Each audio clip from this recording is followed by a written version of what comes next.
अस्सलामुअलैकुम जी, welcome to my channel vlogging life and flavours by Navga.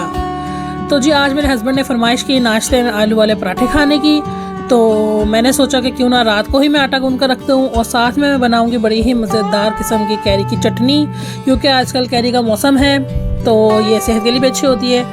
तो मैंने सोचा कि क्यों ना फिर हम साथ ही साथ आटा गूंदने के बाद कैरी की चटनी भी बना के रख दूँगी फ्रिज में, ताकि सुबह में आसानी हो सके। चले जी, इधर आटा तो गूंद गया है, इसको मैं लगा दूंगी और रख दूंगी फ्रिज में। और अब बनाऊंगी मैं कैरी की चटनी, जिसके लिए मैं ले ली है कुछ कैरियाँ। इनमें से मैं सारी नहीं यूज़ करूंगी, फ़िलहाल मेरे पास बाकी मसाले ज़्यादा इतना अभी मौजूद नहीं, क्योंकि रात का टाइम है। तो जितने हैं उतने ही मैं कैरी लेकर उसकी चटनी बना कर रख लूँगी। और इधर इसको मैं छील काट कर साफ़ करने लगी हूँ।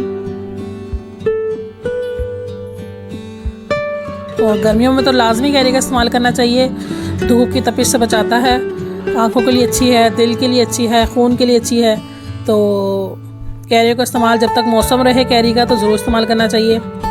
तो चलिए जी, इधर मैं ले ली है चटनी का सामान, और इसके लिए मैंने लिया है पुदीना, लहसुन, हरा धनिया, अदरक, हरी मिर्चें, प्याज और कैरी। तो इसमें मैं डालूँगी थोड़ा टमाटर भी एक, और थोड़ी सी हरी मिर्ची मैं और डालूँगी, मुझे थोड़ी कम लग रही थी।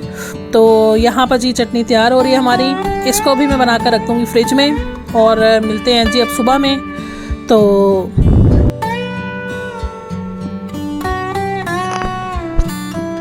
अस्सलाम वालेकुम जी, चलिए जी, तो हो चुकी है सुबह। और सबसे पहले हम खाएंगे वाटरमेलन, और ये हमने रात को ही ठंडा होने फ्रिज में रख दिया था।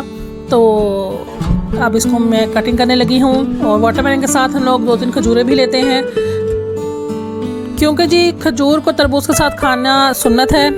एक हदीस है कि हज़रत आयशा रज़ियल्लाहु अन्हा रिवायत करती हैं कि नबी करीम तरबूज और खजूर दोनों इकट्ठे खाया करते थे। एक रिवायत में है कि दोनों मिलाकर खाने की आप सल्लल्लाहु अलैहि वसल्लम यूँ वजाहत फरमाते हैं कि खजूर की गर्मी तरबूज की ठंडक को तोड़ती है और तरबूज की ठंडक खजूर की गर्मी को ज़ाइल करती है।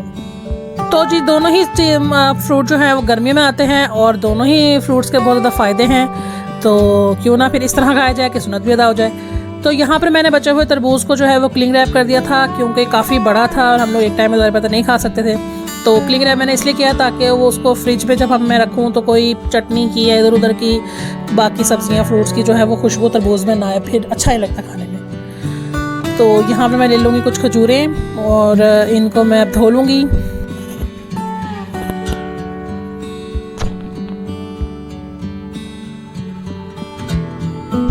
चलिए जी, तो अब टाइम हुआ जाता है नाश्ते का। तो मैंने आलू जो है वो पहले ही उबलने रख दिए थे तरबूज वगैरह काटने से पहले, सुबह उठते साथ ही।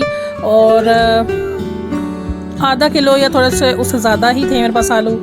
और यहाँ पर मैं ले लूँगी कुछ मसाले, खड़े मसाले, जिसमें मैंने लिए हैं 2 छोटी छोटी सी प्याज़ें, क्योंकि प्याज ज़्यादा हो तो फिर आलू जो है वो काफ़ी पानी वाले हो जाते हैं, तो फिर वो पराठे से जो है ना वो फट फट के बाहर आते हैं। तो इसलिए यहाँ पर मैं बारीक बारीक से काट लूँगी थोड़ा सा प्याज, थोड़ा सा हरा धनिया, और साथ ही कुछ ज़रा सी हरी मिर्चें, और तकरीबन 2 ले ली होंगी मैंने दरमियाने साइज़ की हरी मिर्चें। अब इसके बाद मैं यहाँ पर पैन में करूँगी ड्राई रोस्ट ज़ीरे को और सूखे धनिया को, ताकि वो अच्छा सा खुशबूदार हो जाए। और जब ये खुशबू इसकी आती है, मुझे ऐसे पूरे किचन में फैल जाती है, बहुत ज़बरदस्त खुशबू हो जाती है। और इसके बाद मैं इसको कूट लूँगी, बिल्कुल भी पाउडर नहीं बनाऊँगी। और इसको मैं चट्टू बट्टे में पीटूँगी नहीं, मतलब चट्टू बट्टे में पीसूँगी। तो यहाँ पर मैं इसको दरदरा सा मैंने इसको कूट लिया है, और बस इसको भी मसाले में डाल दूँगी मैं। अब इसके मैं अंदर डालूँगी तकरीबन आधा चम्मच के करीब क्रश रेड चिलीज़, आधा चम्मच ही पिसी हुई लाल मिर्च, आधा चम्मच ही नमक। और अब इसको मैं अच्छा सा मिक्स कर लूँगी। और मेरे हाथ पे कट लगा हुआ था उंगली पे, इसलिए मैंने इसको हाथ से नहीं किया, फिर वो मिर्चें सारी लगती हैं। और उसके बाद नन्हे नन्हे से पेड़े बना लेने। जो आटा मैंने कल गूंदा था काफ़ी नरम सा, बहुत ज़्यादा भी नरम नहीं और बहुत ज़्यादा भी सख्त नहीं, क्योंकि ज़्यादा सख्त हो जाए तो फिर वो उसको ज़ोर लगता है बेलन के साथ बेलने में, तो फिर वो अंदर से जो है ना वो सारी पीठी बाहर आ जाती है आलू की स्टफिंग। तो यहाँ पर मैं इसको बेल लूँगी, इसे किनारे ज़रा पतले रखूँगी। और चलिए जी पहला पराठा डाल देते हैं तवे पर और इसको अच्छा सा दोनों साइड से गोल्डन करेंगे।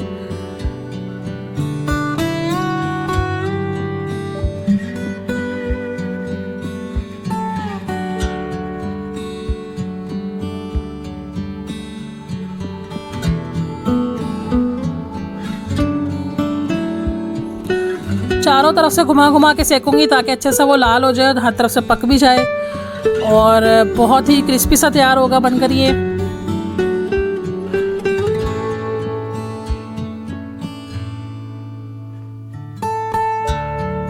देखिए कितना खूबसूरत सा लाल हो रहा है पराठा।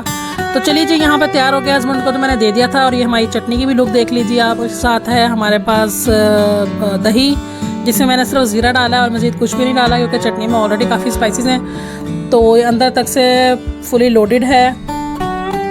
तो मैंने सोचा पहले अपने पराठे का थोड़ा सा पहले शॉट ले लूँ और उसके बाद फिर मैं भी प्रॉपरली खाऊंगी।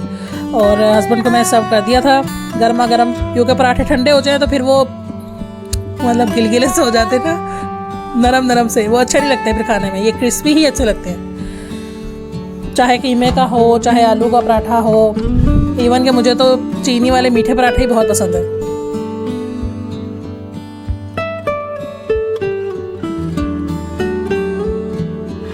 तो जी ये बहुत ही मज़ेदार क्रिस्पी और टेस्टी पराठे बने थे और चटनी की तो भी क्या ही बात है।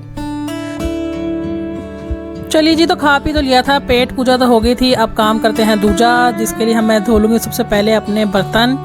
और सुबह सुबह ही, अब तो सुबह नहीं अब तो दोपहर हो गई है क्योंकि पराठे वगैरह पकते पकते खाते खाते काफ़ी टाइम हो गया था। एक हिसाब से ये ब्रंच ही हो गया था हमारा। और देखिए जी कितनी जल्दी जल्दी फुर्ती से मैं बर्तन धो रही हूँ। काश के असल ज़िंदगी में भी इंसान अपनी लाइफ में इस तरह ही फास्ट फॉरवर्ड का बटन ऑन कर सकता होता तो वो सारे काम इतनी जल्दी जल्दी निपटा लेता अपने। बट खैर चलें, वैसे भी मुझे आज तरह ज़्यादा कुछ काम था नहीं, ये बस ये सब काम वगैरह से फारिग होकर फिर हम लोगों ने किया था रेस्ट, थोड़ा टीवी शीवी देखा था मिलकर और फिर शाम में हम लोग तैयार वगैरह होकर चले गए थे बाहर।